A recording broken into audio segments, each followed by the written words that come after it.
प्यारे छात्र छात्राओं, नमस्कार, सुप्रभात। प्यारे बच्चों, हम ऑनलाइन शिक्षण कर रहे हैं और ऑनलाइन शिक्षण में हम आपको 10वीं कक्षा के सामाजिक अध्ययन विषय के बारे में अध्ययन करा रहे हैं। सामाजिक अध्ययन विषय के अंदर हम आपको इतिहास का दूसरा चैप्टर आरंभ कर रहे हैं। आपको हमने बताया था दूसरा चैप्टर जो है उसमें अब नया चैप्टर आरंभ हो गया है, वो है भारत में राष्ट्रवाद।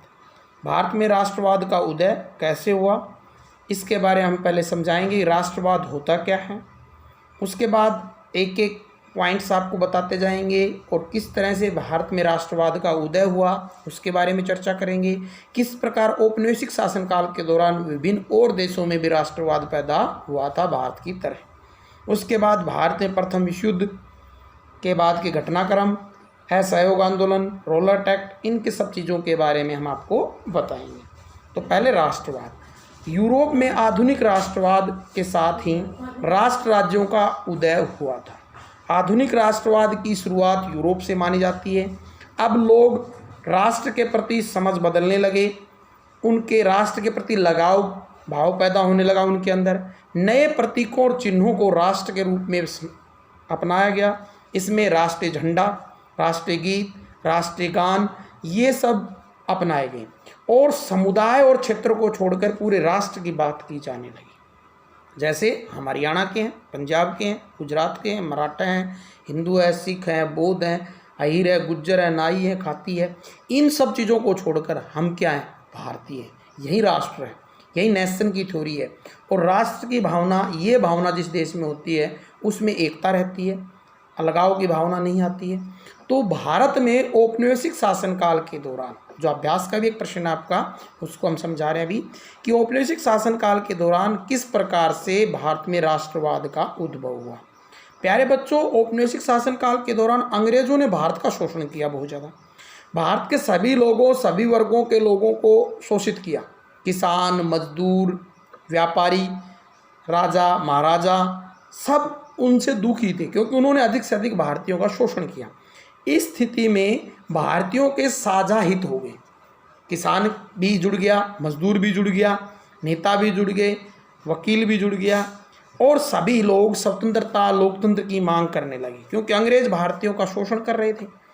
तो साझा शोषण था, साझा उत्पीड़न था, साझा दमन था और इसलिए सभी को इन साझा दमन और उत्पीड़न से छुटकारा पाना था। इसलिए सभी लोग एक दूसरे के पास आए और एक दूसरे की ज़रूरत समझी और वहीं एक दूसरे के पास आना एकता का प्रतीक बना और यही एकता फिर राष्ट्रीय एकता का रूप लेती चली गई। विभिन्न नेताओं के सहयोग से, विभिन्न सामाजिक कार्यकर्ताओं के सहयोग से भारत में 19वीं और 20वीं शताब्दी के प्रारंभिक, 19वीं शताब्दी का अंतिम समय और 20वीं शताब्दी के प्रारंभिक दशकों में राष्ट्रीय एकता का, राष्ट्रवाद का उदय होने लगा। प्यारे बच्चों, हर वर्ग व समूह उपनिवेशवाद का असर उन पर था। जैसे एक समान नहीं था परंतु अलग अलग था। किसान के ऊपर अलग था, किसान अपनी बातों को लेकर था, मजदूर अपनी बातों को लेकर था, नेता अपनी बातों को लेकर थे। वो अपनी उनकी अपनी अपनी सोच थी। स्वतंत्रताएं, मायने अलग अलग थे सभी के, लेकिन इन सभी को एक मंच पर जोड़ने का कार्य किया महात्मा गांधी के द्वारा। महात्मा गांधी के द्वारा इन सभी समूहों को एक साथ जोड़ने का कार्य किया और देश के अंदर बड़े बड़े आंदोलन चलाए।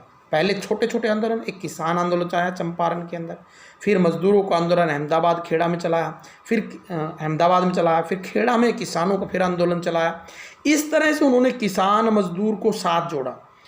कांग्रेस पार्टी जो अब तक बड़े बड़े उच्च वर्ग के लोगों तक सीमित थी, मध्यम वर्ग के लोगों तक सीमित थी, अब आम लोगों की पार्टी बन गई और ये काम किया महात्मा गांधी ने। इस तरह से महात्मा गांधी ने कांग्रेस को विशिष्ट लोगों से निकालकर आम लोगों की पार्टी बनाया और आंदोलन को एक विशाल रूप प्रदान किया, एक बहुत बड़ा आंदोलन खड़ा किया।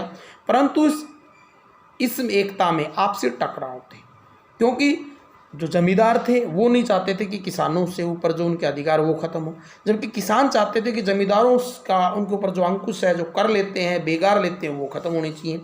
इसी प्रकार पूंजीपति ये नहीं चाहते थे कि मजदूर उनके नियंत्रण से बाहर हो।